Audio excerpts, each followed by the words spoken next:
All right, people, we're live. Last time, my guest didn't have any sound. I hope we got sound now. I fixed all those issues. This looks like Dave Palm. This is episode 247 of the Option Podcast. Buckle up, people. The episode starts right now.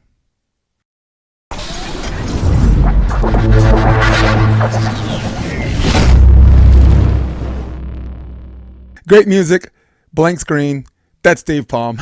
I'm Jason DeBias. What's up, Dave? Nothing much. Just another week. We're actually our club is headed to club versus club this weekend across the other side of Florida. So pretty excited for that. Nice. You got some talent out there, and you've always had pretty good athletes. And somewhere like the last 10 years to the present, the uptick in really good coaching has taken precedence. And you've been one of those guys that I don't know. I feel like from where I am, I'm from Hermosa Beach. I feel like you've hit the front line. You know, when it comes to that, the material. Just before we get into tryouts and like juniors, I'm gonna ask you a difficult question, but an easy question. How Okay, start how off strong. how did you do this? Because you still play here and there, right? You know, you might just like put on some shorts, win the AVP or win Wapaka or something. But how did you make this transition from active player to coach at the club level or every level, but we're focusing on your wheelhouse, which is club. How did you do it and make it look seamlessly? My question was going to be, how did you do it so seamlessly? But that might not be right. That might not be the right question. Maybe it wasn't easy. How'd you do it, man? How'd you make that the floor is yours? Yeah, it definitely was something that wasn't easy. It's it's a journey that it took. I've always been coaching since day one before I even got very serious into beach. I was a indoor coach for an indoor club.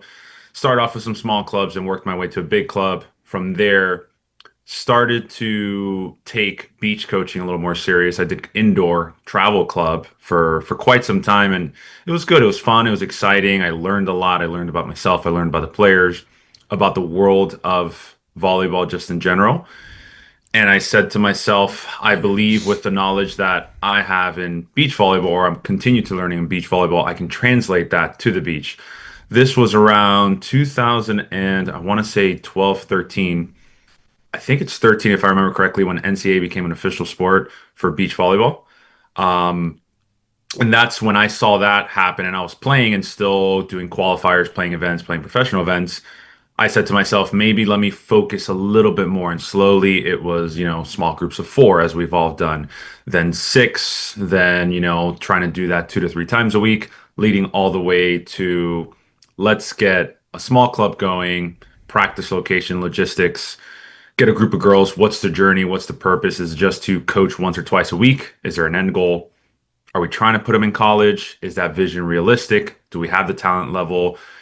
Is beach volleyball known well enough in South Florida that we can get girls going that direction? So it was definitely a journey, a lot of mistakes. As we were talking about earlier, you kind of doing your own thing in the podcast, you learned a lot. I learned a lot as well. Still learning to this day. Nothing's ever perfect, but it's an exciting journey. And I think that's the decision why I made to switch to full-time coaching. I love playing. I do love playing a lot. But we all know if you want to play at the highest level, it's a 40-hour a week job, right? Watching film, studying, practicing, hitting the gym, planning your events. And around that, you're trying to find some structure of, can I pay my bills? Can I do this other second job? So for me, I found more joy when I was spending more time helping girls achieve their goal into playing college, which, they make that investment. They can go. We talked about it at practice the other night. We got in a huddle and I asked around whose parents have played collegiate sports, and maybe 10, 15% raised their hand. I said, you guys have a chance to make history in your family.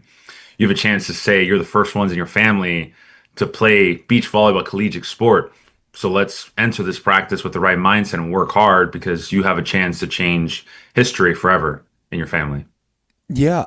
Hey, I think what Dave was talking about, we were off camera, and I think I said something to the degree of years and years of doing really good things and making mistakes, making myself feel like an idiot, and it's wild. I mean, you travel enough where you witness like patches of that journey where I got to see a bigger sample size because I think you're really, really good at just sharing information, also communicating with people, volleyball coaches and trainers, I thought you were really good at like presenting stuff and also here and there jumping in and answering some questions and this and that. And I consider experience, of course, lived experience is a real thing, but the way you hit the ground running, um, goes beyond the logistical. Like you were talking about more logistical.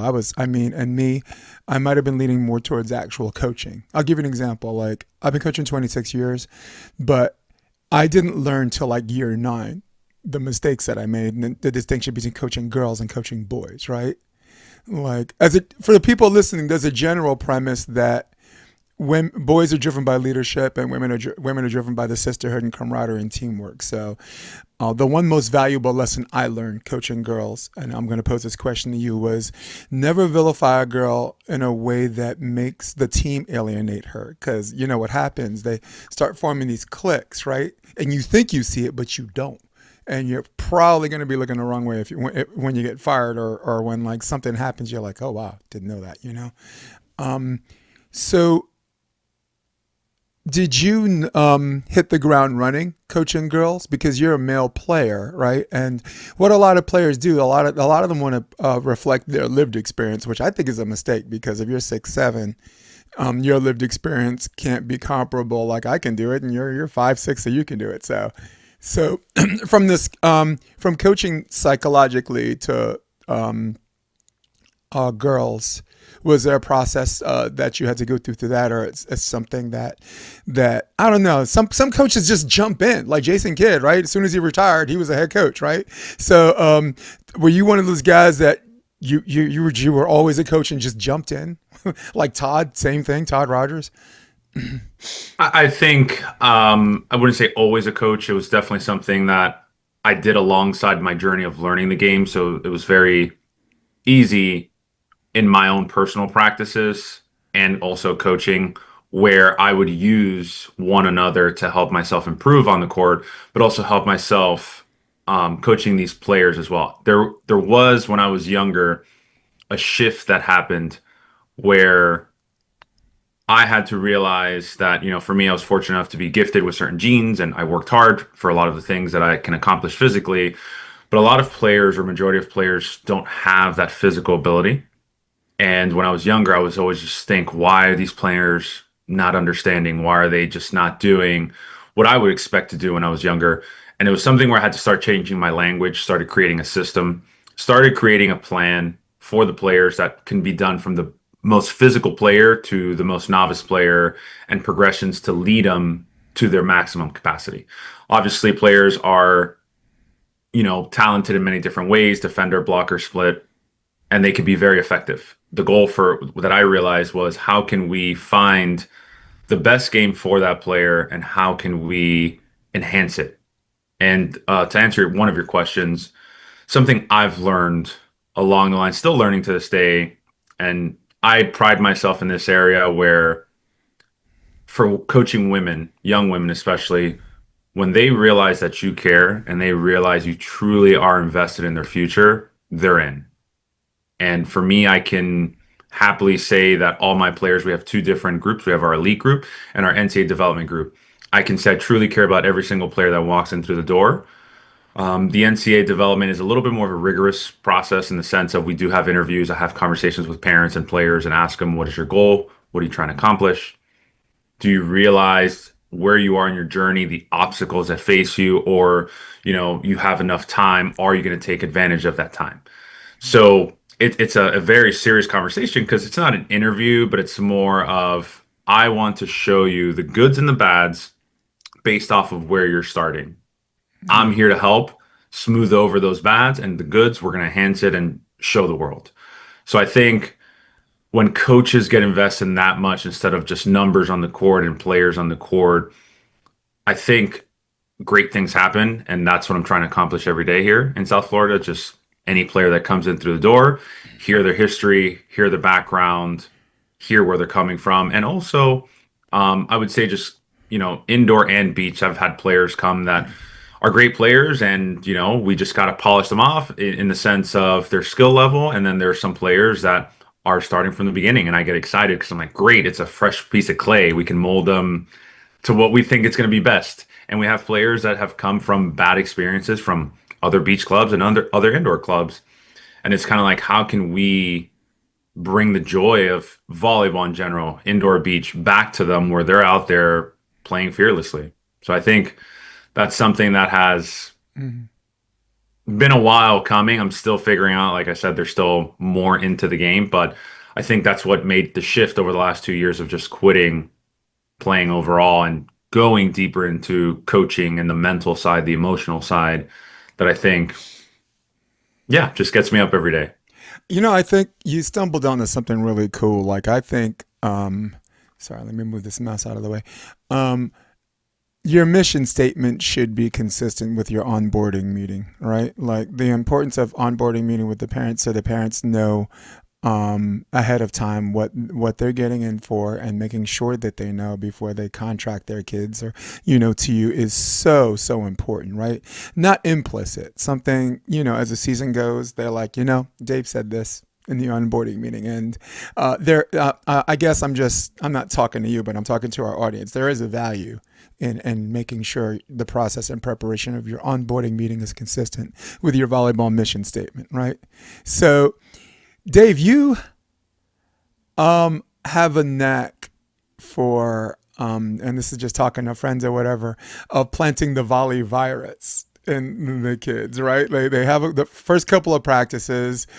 When a kid leaves practice and they're like practice is over, like they gotta leave, you're doing something right, right? You're doing something right. Or when they're on their pillow at night, their eyes are like this, and all I can think about is volleyball. I think that's half the battle, right? And caring is the other half. And they don't, right? They pay you to coach, but caring, they get you free of charge. Now we only have an hour, and I'm not gonna Yeah, yeah, spend. yeah, I'm not yeah. gonna spend this whole hour listening to the sound of my own voice, but I want to. I thought it'd be fun to just go through some of the strategic, like one of your Facebook posts. I'm just gonna put up one of the posts, and you and I can Sure. talk about one subject matter at a time until we run out of Yeah, time. yeah. How's that sound? Fire away. I go to camera 4. So, indoor club season tryouts is a few weeks away. Things you need to know that they don't want you to know. That wasn't even supposed to be my first question. Jeez. Oh, man. So, give me one thing that they should know that they don't want you to know. Whew. Okay, so and once to be clear, this is not to bash indoor. Like I said, we went to AU's. It was fun, great experience. Do Yep. I see myself doing long term? Not so much. Right.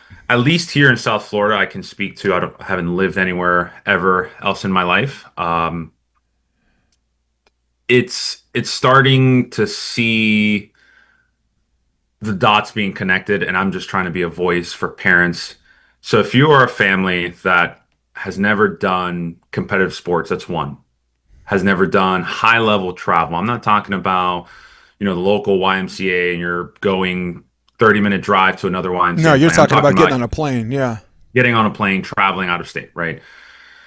Those are some of the few things that they don't talk about at tryouts because I don't blame the indoor clubs. Their goal is to get kids on a team, find the best kids for team one, team two, et cetera, going all the way down to be the best club. Things they don't talk about because obviously they're just trying to fill that spot and trying to do their job as a business, which I respect and I understand, is sometimes if you're a team of 12, how many teams or sorry, how many players are you taking? Are all players traveling? Are all players playing tournaments? You might play, but what is your playing time looking like, right? And these are things that it's not the job of coaches and directors to let parents know because, like I said, they're running a business. That is their main priority, and then help the kids make sure it's a good experience for everyone. But those are things that are overlooked, especially if you don't know what it's like and you're walking into this world. You're like, oh my gosh, my daughter made the third team, and she's on the team.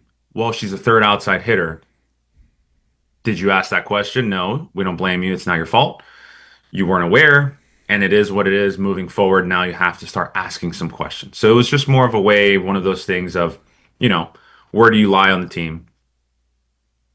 Yeah. What's the realistic playing time looking like? Yeah. And there's also a value in making sure their parents know their kids' worth, right? Because indoor could be gnarly. Like you have a tryout process. Like in California, a lot of the teams demand a same day commitment, right? And man, these aren't Ooh, people. I These didn't know aren't that. these aren't people that really care about the sport. These are people that are trying to hold on to a power dynamic, right? And by the way, the tryouts come before nationals. So and Mm, we both know what's going on. They don't want their kid to go to nationals, be inspired by a team that's run a certain way, where a kid is like, you know what? Next season, I think I'm going to play with that club. There is. Briefly, can you tell me when your tryouts are, and how that looks like in the dynamic in your region in Florida? for beach volleyball or indoor? Indoor.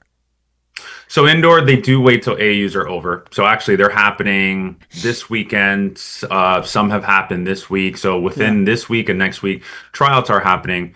Conversations from parents that I've heard, which what you brought up, they're kind of telling players, "Hey, you have this timeline to decide this time." And I think, that's why I said 72 hours. In my opinion, I think Yeah. 3 days is more than enough time to I'm sit like, down as a in my region, I family. was like, he's generous. Yeah, yeah, yeah, yeah. I mean, look, 3 days, it's more than enough time to sit down as a family. Like, Yeah. hey, are we going to make this investment? Are we traveling? Do we ask the right questions? Who's the coach? What's the research? But, a little bit shorter than that's tough because you're asking for a 9 month commitment. Right. So Yeah. less than 72 hours for a 9 month commitment and shelling out tens of thousands of dollars, not including the travel and the private lessons. That's a lot. Right. So that's what happens here. So I think they do a great job because they wait till AUs are over. That's the last tournament. Obviously, nationals are over. Actually, almost every club I can think of does it after nationals Right. because everybody just came back. Because we have some girls that are coming back, jumping into practice. We're like, we're happy to have you. And that's the way it should be. I think tryouts should happen after nationals. And this I'm only speaking for girls. Like I coached Evolution Right. boys, and their tryouts are really really late because I guess the boys season, they have this big varsity break, for the older age groups. So their timing seems disjointed and fragmented. But you know what? They've been doing it years before me, so they kind of know what they're doing. But and I also had the privilege of coaching Evolution, where their policy is every single player plays an entire set. So Mm, it's guaranteed interesting. an Okay. entire set. So you know what I do? I have them play a set, and like if they don't deserve to play the rest of the tournament, they got to show me in practice. So it's crazy because he created a competitive atmosphere with that policy, because the kids get their set, but once you've tasted blood and you want more, right? So it create, instead of like playing for starting time, you're like, man, I felt like I should have been on the court for the playoffs, or for that, Right. the last game against that one seed, the 2 versus 1. You know how like the formats are set up. Correct. Yeah. So Yeah. The last Duncan game. Avery, that's Yeah. his name, Evolution guy, and Mm, so I just wanted to cite him. Let's go to topic number 2, and they're not numbered. We're just making this up as we go sure. along. To quote Yeah. Harrison Ford from Indiana Jones, I don't know. I'm just making this up. Let's go to camera 4. Coaches give you less than 72 hours to make a decision. Maybe we could do a skip on that. And you will commit thousands of dollars in the next 9 months, and they don't want you to value your money. Try out for money. Can we skip that one? We already did that. Yeah. Yeah. All Yeah. We right. talked about that. All right. Number 3, wink, wink. Ask what number you were selected on the team. This gives you an idea of your playing time. 9 to 12 selection gets less playing time unless running a 6-2 offense. And very, very brilliant point, because I think the reason why a lot of these clubs run a 6-2 is so people get more playing time. People didn't want to play for me because I was kind of a 5-1 guy. But Mm, yeah, I guess knowing where you are on that totem pole, right? So you're assuming the roster's 14 players, right? Like enough people to play each other. Right, So right. 12. Twelve, yeah. Let's say 12 to 14, right? And then you got a 15 straggler. So is it weird? Like in the tryout process, do parents know, or do you know if a kid's going to be on the end of that depth chart in accordance to your vision? So when I coached indoor, I was a head coach for the 17 second elite team Mm-hmm. for a while, and I assisted on the 13's second elite team as well. Right. I remember when we did tryouts, we would call, offer the kids a spot, be like, hey, we want you on the second team. They're excited, or some were like, oh, sorry, might go somewhere else. Hey, it's okay. Let us know if anything changes within 24 or 48 hours because they, verbally said they don't want the spot, which is fine. Just let us know before we solidify the roster in a week. I don't recall, maybe because it was a second team and they're like, oh, I don't want to be on the second team, but I don't recall many parents or players on that phone call asking where do we sit along the lines. Maybe they ask, hey, is this player here as friends, which that's okay, right? You want to play with friends sometimes.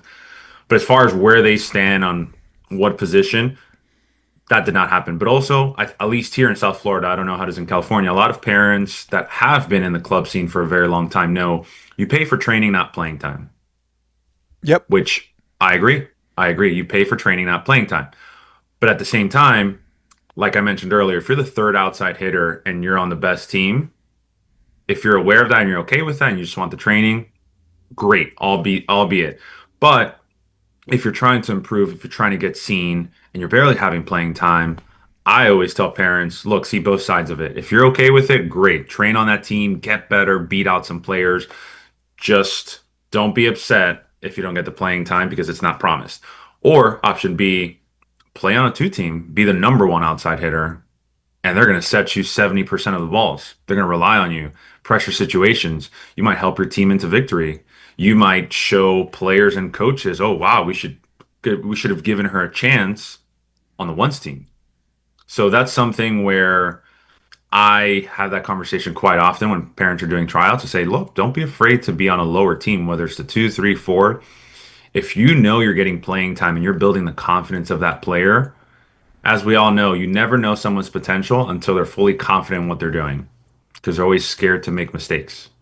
They are scared to be fearful. They're scared to be in their skin. They're scared to lose and let people down.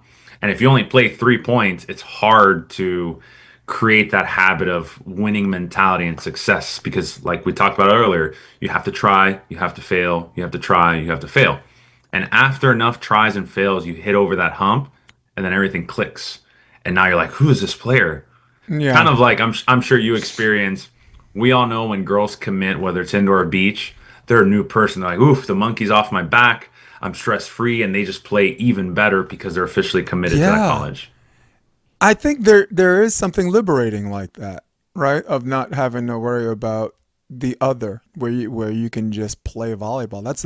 That's a very human thing, right? I mean, in every Absolutely. occupation, I'm a vet. I'm a Gulf War vet, and it's weird. Like we have this thing. Like once you already accept the fact that you're already already not gonna make it, Right. you're just gonna be a better soldier. Exactly. Um, Exactly. Theater performance, right? You're not up there trying to be good, just be and let trust your training and and and I guess that's a challenge for us as a coaches. How do we get girls to that point of not having to carry this sometimes unnecessary backpack, right?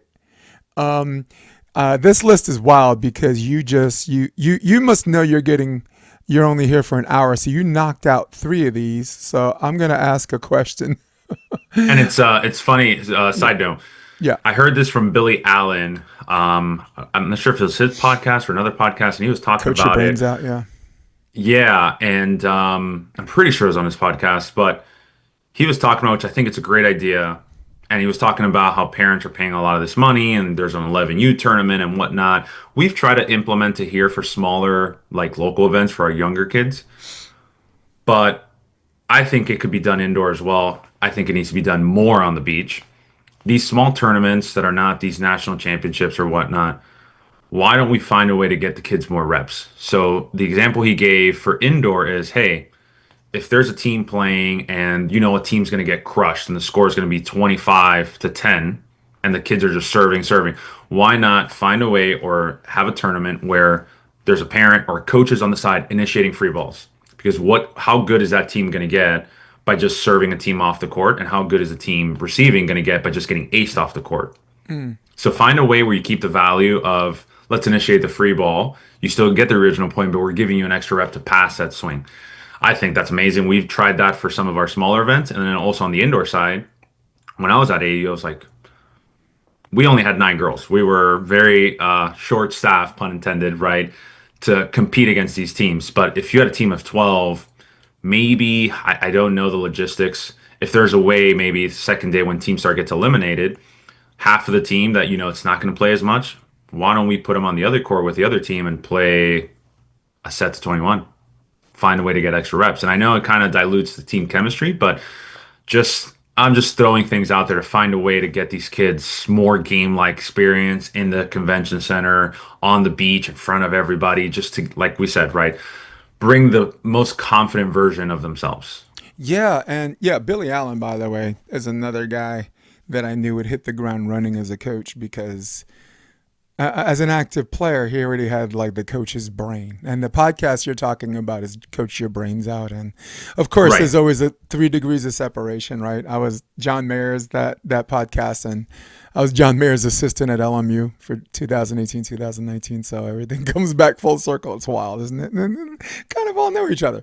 Um, yeah, and I do like implementing some kind of drills where um, it implements a real time feel that helps people prepare for that. I will jump off my own bandwagon and say I'm actually the drill king. One of the things that I'm really good at is just creating that kind of thing. And it's weird because it didn't even come from volleyball. It came from my degree in theater performance. So like a lot of the ideas mixed with the volleyball mind.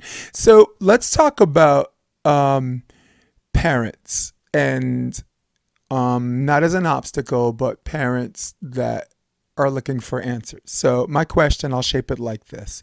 What are some of the concerns that parents come in when let's say they're trying out for your club? What are some of the concerns that I guess they're worried about where they had a bad experience previously? Like, I was at this club and they were doing this and I didn't like it. Um, what are you doing at your club? So give me an example, like 1 or 2 concerns that parents have coming in to your club. For indoor, I mean, since we're staying with indoor, I mean, we both got these beach backgrounds, dude. For indoor, well, I mean, is it playing time? I'll leave you the floor. Sorry. Coming from indoor, I would say a little bit of playing time, but like I mentioned, it's the and it's tough because you want to be tough on the girls. I'm very tough on the girls. I'm not, I don't pet them all the time. Oh, it's okay. What do they say? It's okay, queen. You got it. You're the best. No, I tell my players straight up as it is. If you're not performing, you need to do A, B, and C, right? You're not working out. You need to do A, B, and C. And I remind them over and over. Obviously, these are the older girls trying to play in college, the younger ones, that's where, we start having those conversations of what needs to be done. But I would say from indoor, it has a little bit of do playing time, but honestly, it's probably feeling that the player doesn't have as much control as they would like. So typically, those are the players that come to the beach. The Right. ones that maybe are stuck on the right side and all they're doing is hitting, don't get to drop back and pass. Or maybe those liberos, all they get to do is pass. But at practice, they can rip a couple good balls, right? Outside, just do a little bit of everything. Or maybe those middles, right? That they're really good on indoor and they're really good blocker, but they want to feel part of passing. They want to feel part of hitting more than just the middle. So I would say majority of the parents that do come from indoor are families and players that feel they can do more, but are limited with option. Right. Obviously, you're going to have some of those players that are playing time, but it's limited with option of skill, limited with option of potential aspect. Right. And I think that generates from the coaches, right? I think there's a lot of clubs, there's a typecasting system, right? Let's say you got a bunch of 12s or 13s, they line up the kids against the wall, you're going to play middle, you'll never do this, you can't do this. And this very early age, they are not grown psychologically, right? They're not grown literally physically, not even physically grown. And here you got this guy telling them what their position is, and I guess that's what you and I were kind of getting at. You at a certain age, you teach every position, right? And I think one of the things I like about you is because I know you personally enough, where I think you'll look a kid in the eye and you'll be like, you'll bring it down here because you're tall, and you'll be like, never let anyone tell you what you can and can't do. Right? Like, let's say you got a girl that wants to be a OH, but she's 5'7", and college are looking for a certain prototype, right? You're the type of coach that will say, look, it's a 100-meter dash, you got to run 150 meters for it. I'm not going to lie, but if it's what you want, right? There's the Right. box, there's my assistant coach. Let's get to work. So, um, and I feel like I'm speaking for you. I should have let you say that, but it's one of the things No, no, it's one of the things I that really was like about you, and and Jeff too. I had Jeff on the podcast. He's like that too. Hmm. yeah, no, you're spot on. It's and once again, right, it's not that there's all these bad indoor coaches. That's not the case. It's just they're No, trying to do their job. They're trying to set up the team. And, some clubs may have this, some clubs may not have this, but I guess it's also education from parents of making them aware of, look, the end goal for indoor just as well as maybe playing college, right? Or have a good experience and play competitive volleyball. But if you are trying to play at the highest level, these are the statistics, these are the average heights. So unless you're a anomaly that you can defy those odds, you can be put in this team or this position or 5'7" outside hitter. You better jump 35, 38 inches, right? right. And So and unless your you are your passing has to rival that of the liberos, right? correct. Yeah. So I think it's not, once again, it's not the fault of the indoor club. I just think it's parents not having the knowledge, especially if they don't have a sports background of going, let me step into a gym. All I see is the parents' fault too. My daughter, right? I have tunnel vision. Oh, my sweetheart, my baby. It's also, my daughter's how old? Okay, she's 13. Let me look at the 16-year-olds. What is the average height of an outside hitter? Okay, that girl's tall. I get it. That girl's short, but she jumps. Is my daughter capable of doing that by the time she's 16 years old? So it's just knowledge for the parents of realizing that. And sometimes I have to make parents aware. It's like, look, I'm not there. I always hear one side of the story, but maybe see it in this aspect. Maybe see it in this avenue. Does your daughter do this? Does she do that? So my job is just to show them the options, and then from there they can make their decision.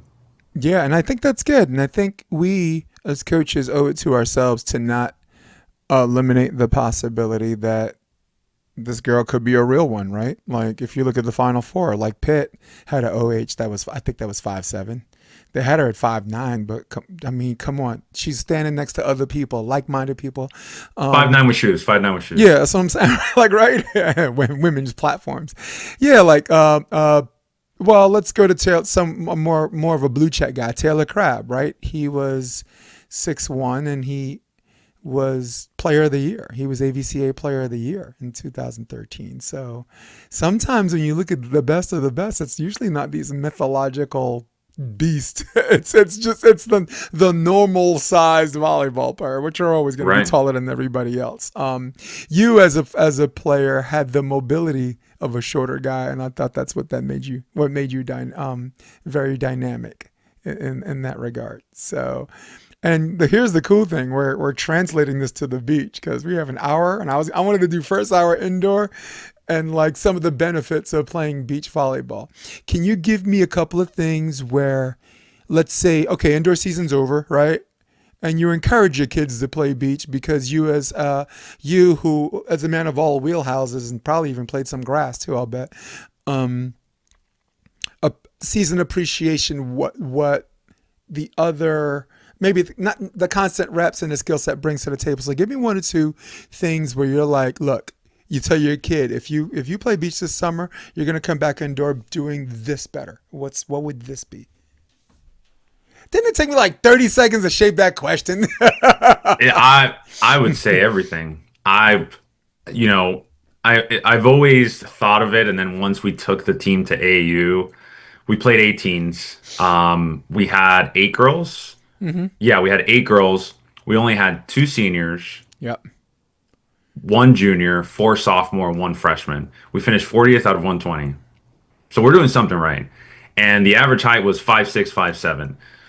And it was fun because I didn't have to worry about, as a coach, I didn't have to worry about this player can't do this. This player can't do this. This right side can't drop back and pass. Oh, this middle's in the way. They're not athletic enough to transition and go out and hit this ball. For me, when I was coaching, it was just more, all right, let me see who's passing great, who's hitting great, and who's blocking great. Or blocking. We didn't do a lot of that, but we got one block all weekend, which is pretty good.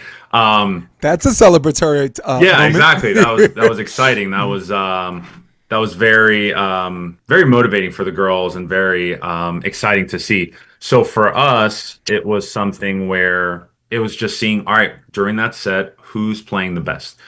But I would say yes, indoor players, if they have a chance to even 1, 2, 3 months to jump into a beach practice wherever you are, nationwide, the Midwest, East Coast, West Coast, anywhere, simply because, at least for me, when I run my practices, you got to be a blocker, a defender, a split. You got to do left side reps, right side reps, right? You got to do it all. And our practices sometimes it's a 2 hour practice. We're doing 2 to 3 drills because we're trying to get every single side and every single player to do both sides with live competition so they don't have to worry, I can't hit this on the left side. I can't hit on that side. Granted, you might be a little bit stronger on one than the other, but we want, once again, we spoke about it, the confidence and the fearlessness to be able to do both sides.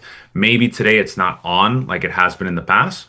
Just manage that ball, hit it about 50, 40%, and let's go from there.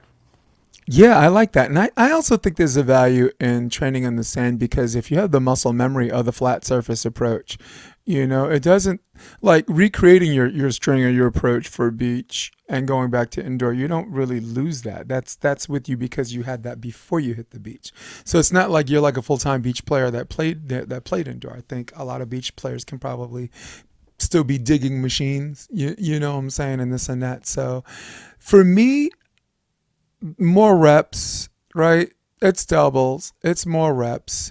If you're part of a pair system, the 10 people not on a pair system is always going to be more than 6 or 7 people on the court, right? Digging, you have more responsibility because if you're a position 5 or 6 player, guess what? You're an Avenger. You're covering 6, 5, and 1, right? And maybe some 4, right? Blocking without inside help makes you more aggressive at the net, knowing that if it gets past you, it, or whatever. A serve to space, you see like a two-person passing system. Now you're more mindful of, am I hitting my location? Am I hitting my location with a certain speed or pace, as they say, where is it too slow and it's not served to space anymore? They just walk up and fill it, So I think beach answers a lot of those questions, and I totally agree with you. This is like one of the clips. Yeah, sorry, I'm smiling a lot because I'm just replaying Mm. everything you're saying. When we competed, it's something where we had to do a weird, funky, dynamic defense, but it worked out where we didn't have a middle blocker. Our middle blocker, in fact, was our setter most of the time. We ran like a Oh, like a 4-2 four in a two, way. yeah. Yeah, Okay. like a 4-2, but we always had back row hitters as well because we can all do that. So our middle blocker was just covering the tip and honestly, sometimes our pin blockers were just as a distraction. Be like, hey, just line up in the seam and just let them hit line or sharp angle cross. And our ball control is so good. Some of these girls would hit on an open end, we just dig it. There it And they would get is. so frustrated, we would just dig it. And we played a lot of dig, set, push, just back into the court until they made a mistake. Our girls got fired up. So it was a fun experience, that's for sure. And I guess that level of fearlessness and ruthless aggression is half the battle, right? And like you got girls that just don't give up. Um, I mean, right now AAUs are happening. Or I don't know what the hell's happening in Hermosa Beach. Boys or It's yes, the girls, beach, yeah. yeah. And then I think it's going to be AVP first or whatever. So it's going to be busy. Yeah. I'm north of the pier. Like I'm like, because I start my morning at Starbucks, and I'm like, okay, this is unusually crowded. Where all these people come from? But there was one girl playing beach that played indoor, and I seen her win a whole match just playing libero. She put so much pressure on the other team to do more. They started missing and they started hitting in the blocks, and all because you just took their best shot and now you're in their head, and it's like, Hmm. what else? Here's a question that's not on our list, because I had a conversation with I think I ran into Jeff Alzina. Jeff, Mm. and I ran into everybody. I was just a great chance to say hi to everybody because I miss all these guys. And I told Jeff, like, ask any coach, you, me, whoever, how much of the game is mental. Every single coach is going to say more than 50%. Every single coach is going to say 50, 60. You have some idiot out there, oh, 90%. Like you count funny. But then here's the second question. How much do you implement that in your training and practice? And it's like crickets. um, so my leading question is the mental toughness and the mental training. Is that just part of the process and preparation where the physical challenges meets the mental and knowing what they can and can't do? I love to talk about volleyball. I gotta let you talk because I don't want to feel like I'm answering these questions for you. That's not fair, And you're a savage. You're doing this full time right now. Yeah, so when it comes to the mental side, I wish I had a practice shirt with us. One of our practice shirts, it's detail and effort, Mm-hmm. and it has like a little brain and a little barbell. For me, that's very important. Right. And I am one of those crazy people that I think the game is 90% mental. It is 90, but let me clarify on that. It is 90% mental at the highest level. Right. Maybe at the beginning stages, hey, whoever passes the best, sets the best, will win just because you got more reps, more experience, being more comfortable. But at the highest level, when everybody jumps, on the men's side for beach, when everybody jumps 3 feet above the net, when everybody can hit the ball hard, when everybody has consistent ball control, who is setting up their game like a chess match, knowing you're waiting for that weakness to the last 2 to 3 points to expose that weakness. And are you realizing what someone is setting you up? So are you showing all your cards, or do you have an ace in your pocket that you're waiting for the first set? But then if you expose that ace in your pocket the first set, will they come back and get you the second and third set? So it's a big game of back and forth. So for my training, we're very detailed to the point of my girls know on the beach, right? We set up our lines in the beginning of the week, we take them down. If they're not here by a certain time and the lines are not set up a certain way, they're running.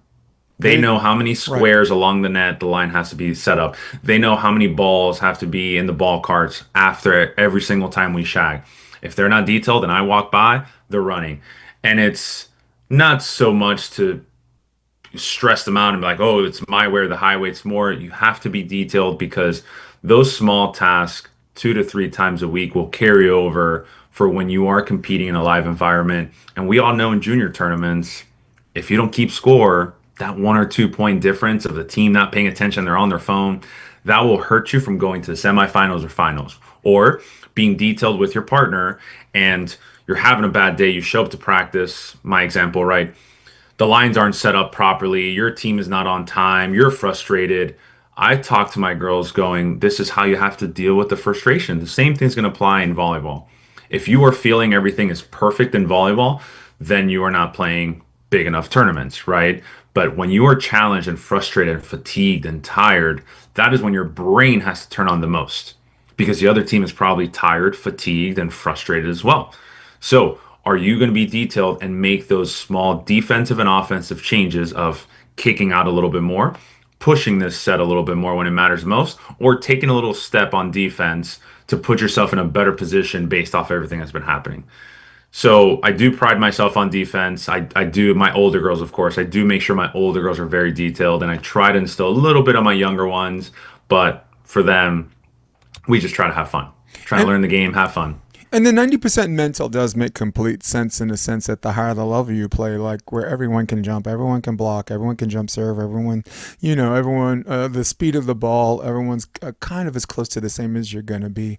It does, the percentage of the mental definitely takes this spike par for the course from more than 50 to closer to 90. Totally, totally get that. Um, let's talk a little bit about coaching staff.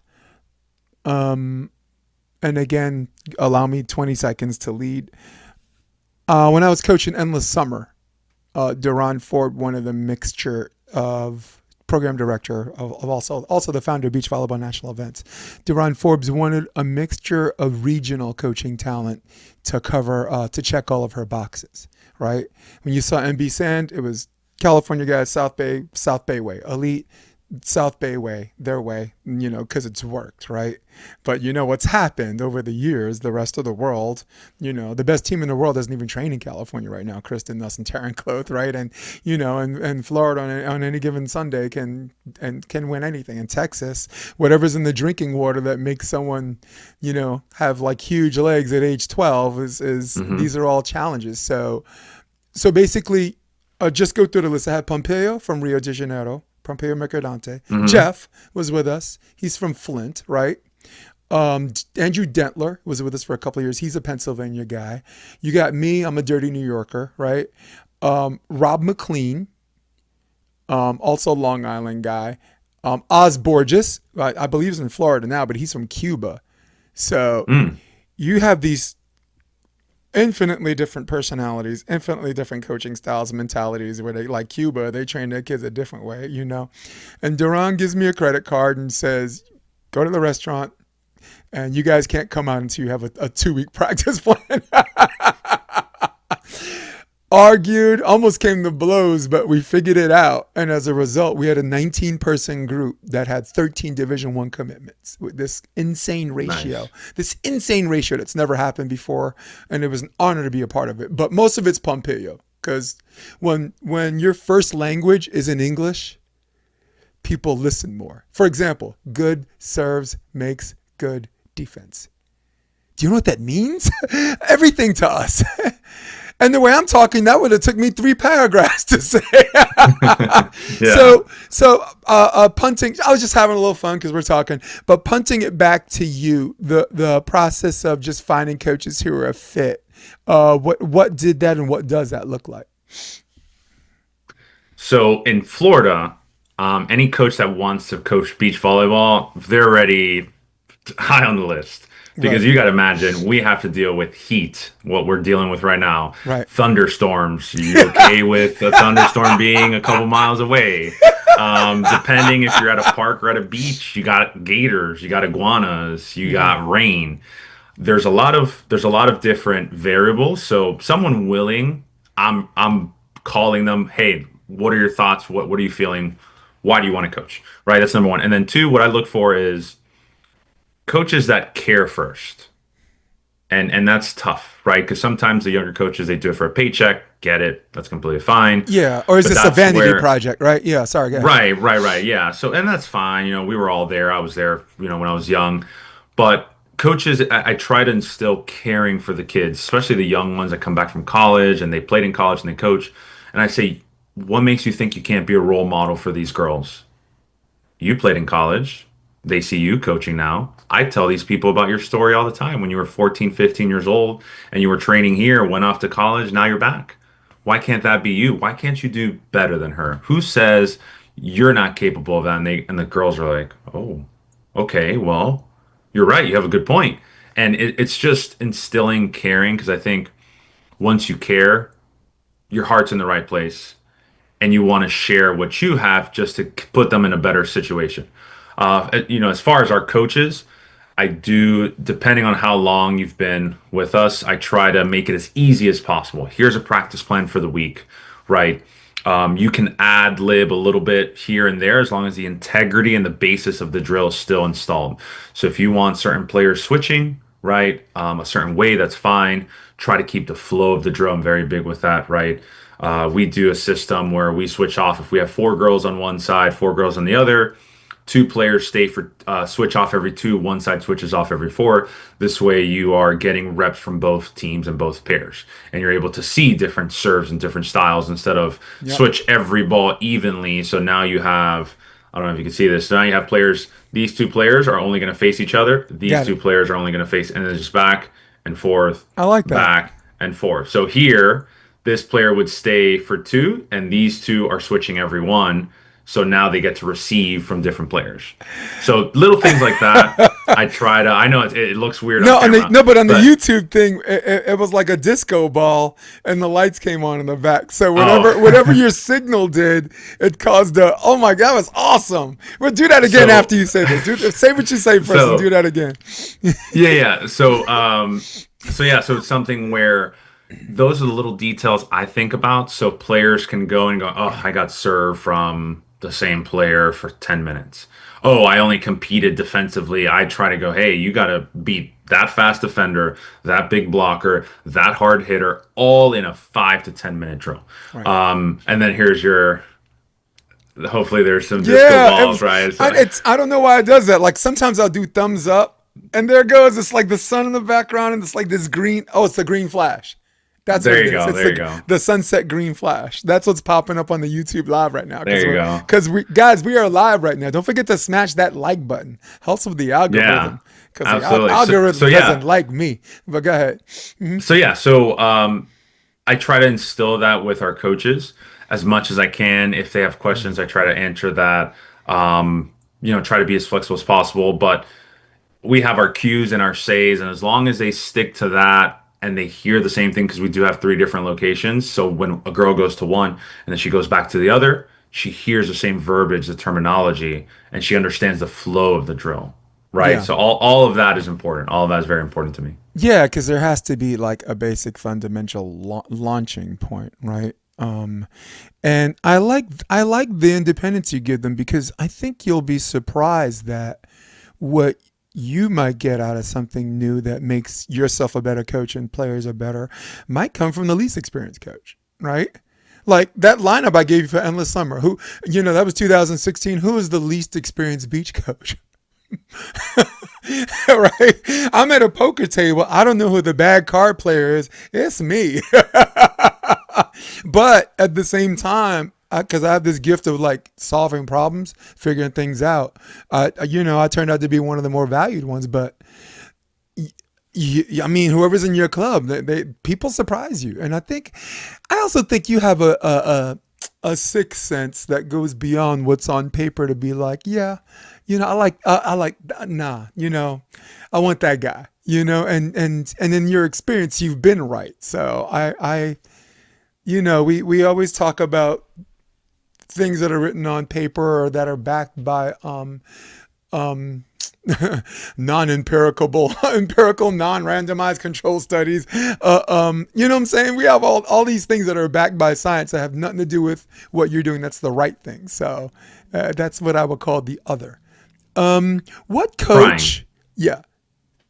Amen. trying. Yep. There it is. Wow. Let's leave 5 seconds of silence just for that. That was awesome. That was awesome. On a podcast, dude. What coach inspired you that in your career that you'll remember the most? Mm. And this, I'm asking you this because I can't answer that. But like me, I actually bought a book and coached myself, and and the only guy I can come up with is Mario Trebich. He was but he was my coaching mentor, not my volleyball mentor. So the coaches it's more than one, so it wasn't even one, and I think it was because on the upbringing of crucial years in my life, I think it was very important. It's about four coaches, three coaches.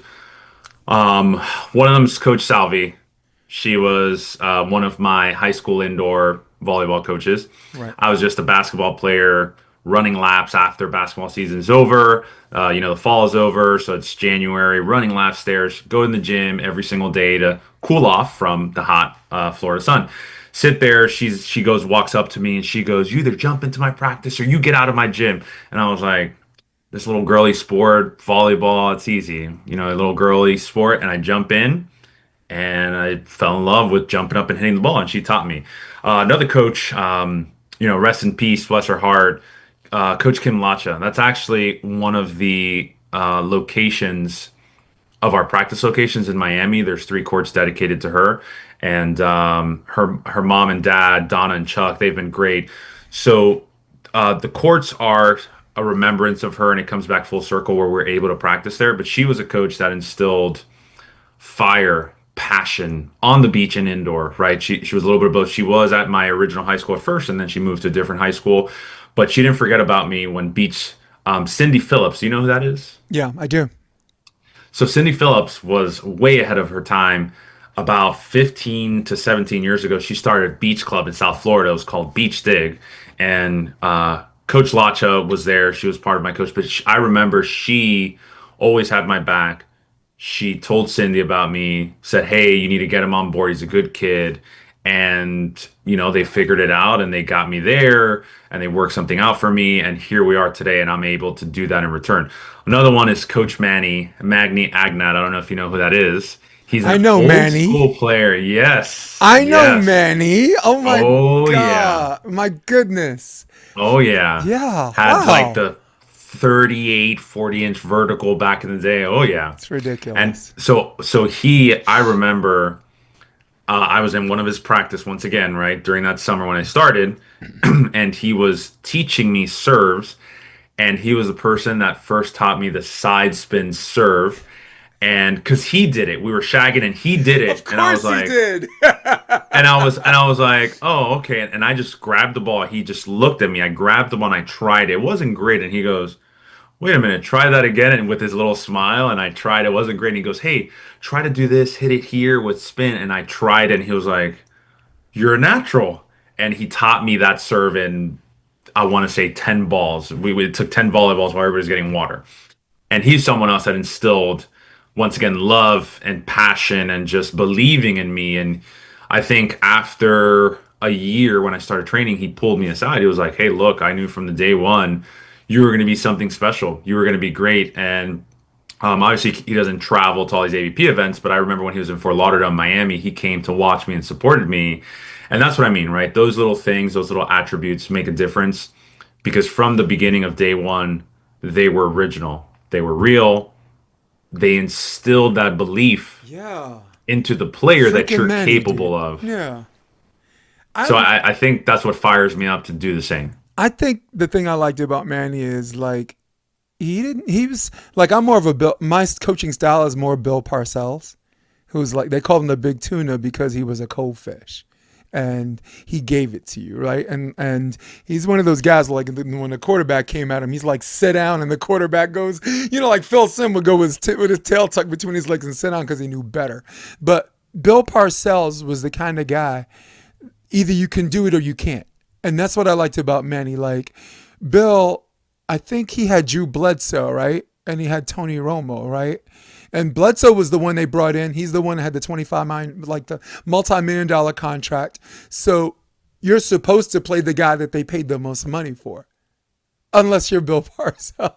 Right. Yeah, but he played here, and Bill's like, that's not my question. Who's going to help us win? But we gave him all this money, and Bill's like, that's not my question. That's not my question.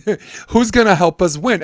And everyone that's been under his coaching tree, Belichick, Sean Payton, like Coughlin was a wide receivers coach. Everybody under that coaching tree are trained their mind on absolutes, and that's what I liked about Manny. Like Manny, he was a fiery player, but like he would go to a tournament with you, right? And they're like, "Who's that guy? You should have went that other guy, just finished second." And he's like, "That's not that man." No, He's that's like, not. "That's not my question right now. My question is, Hmm. can I win with Dave this weekend?" And my answer, I believe the answer is yes. So that's the one thing I could say about Manny. And I'm 55, and I'm not I wasn't an outdoor guy coming up, but all of my beach people, Chi DiMaggio, I think was, I think, I don't want to talk about people's personal relationships, but like a lot of the female heads loved Manny. They just thought he was attractive, and he was just such a great volleyball player, So we got one minute left. So give me a book that's inspiring that you think would help volleyball? It doesn't even have to be a volleyball book, but like a book that's good reading material that helps people create building blocks to build a volleyball player. For example, John Mayer, required reading for LMU is Chop Wood, Carry Water. Right, I'm giving away all his secrets, but Aaron Wexler wrote something called The Inspired Athlete. I don't even like to read. I read the whole thing. So give me a book. It doesn't even have to be a volleyball person, you know?